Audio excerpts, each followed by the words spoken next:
we still have one single question about the tax reform, about the small and medium companies, how to protect them. Yeah, How yeah. India protected them. That is what told you. India is more informal than Brazil.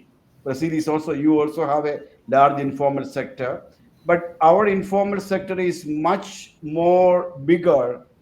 I think in terms of employment, almost 89% of total India's employment is in the informal sector. That's huge. That's very huge. That's huge. Yeah, that is a so this I would say that this is where India created its own GST paradigm. I will send you a paper of mine on this. What we did was we, as I said to you earlier, we felt that as far as the very small enterprises are concerned, very small, which I would say a turnover up to 40 lakhs. 40 lakhs, $1 is equal to 80. So maybe about $5,000. Yeah, yeah, $5,000. Small enterprises. They don't come under the tax at all. You are free. Do whatever you want, you are free. No tax, you do your business. But only problem is that don't try to sell outside the state. You sell only within the state. Mm-hmm. Don't try to buy anything from outside the state. You buy everything from within the state. Okay.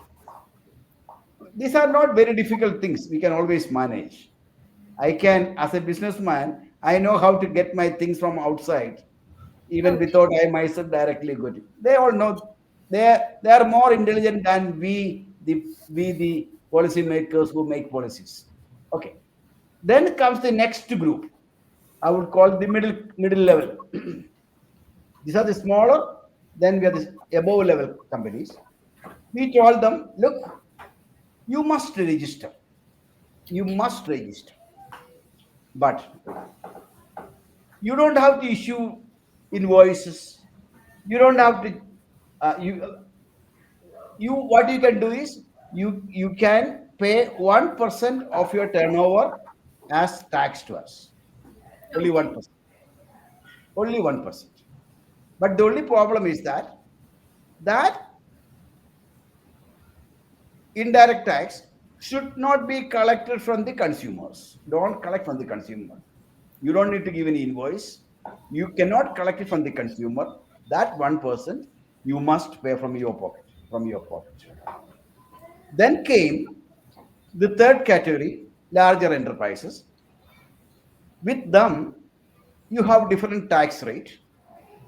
You have got 5%, 0% if it is a food item, basically rice, wheat, vegetables, etc., etc., daily consumption goods.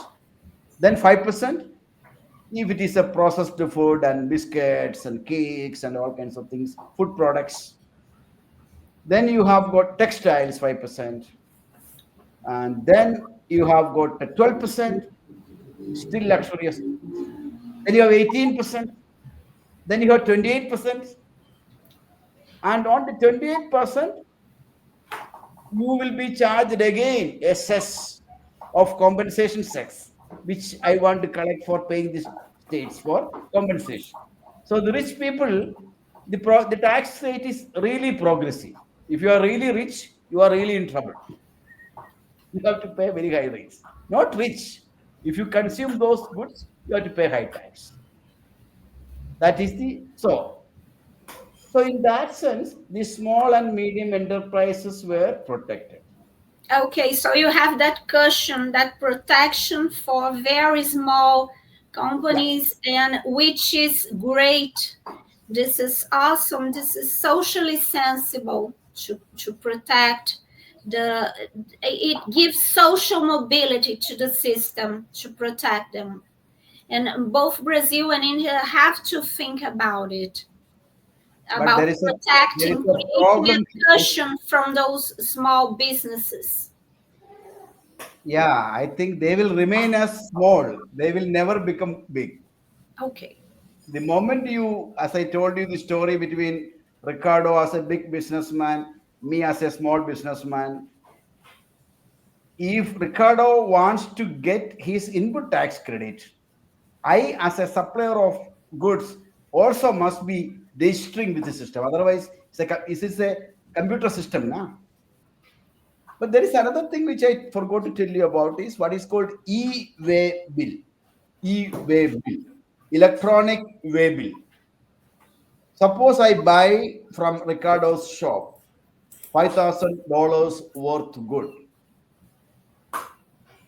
I must carry an invoice in my truck indicating how much I bought from him, what is the value, and that must be produced before the vigilance if they catch me. That is important for transaction between states also, in which it will be said what is the IGST I paid. It's a lot of complication.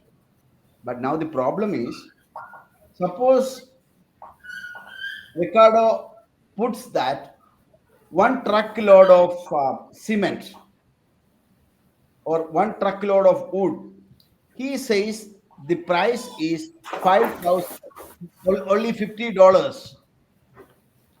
That is a negotiated price between he and me. Tax official cannot do anything. Okay?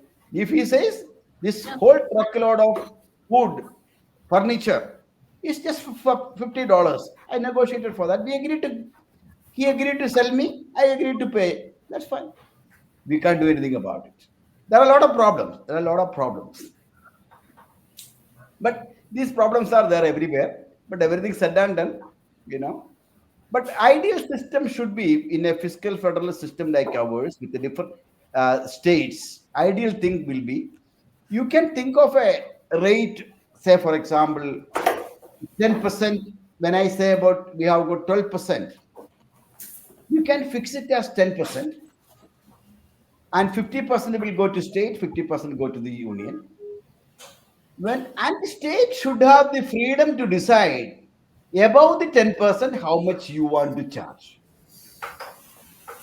So if I need more money in my state, I will have a freedom to charge a little more tax because I need that money. Suppose I can, again, you can have a freedom. There should be a range. You can set a range. Our GST Council, I am requesting them to set a range. You should not make it 20%. You make freedom of 3% or 4%, within which you can make 1%, 2%, 3%. And what is your tolerance level? If my tax is very high, my businessman will run away from me and I will be the sufferer. If my tax rate is low, people will come to me. There will be interstate competition between states. Some competition is good. That means you have a tax rate decided at the center, and also you have a rate which is decided by the state, and states people decide that. Their legislature decides that. It is not tax official decides. It is the elected representative. There through the deliberation, discussion, they decide that. Okay, we in this year we will have 5%, 2%, 1%, whatever it is, within the range. That will be giving little more fiscal freedom and flexibility and more autonomy within a range. You know what I mean? That is a one could think of.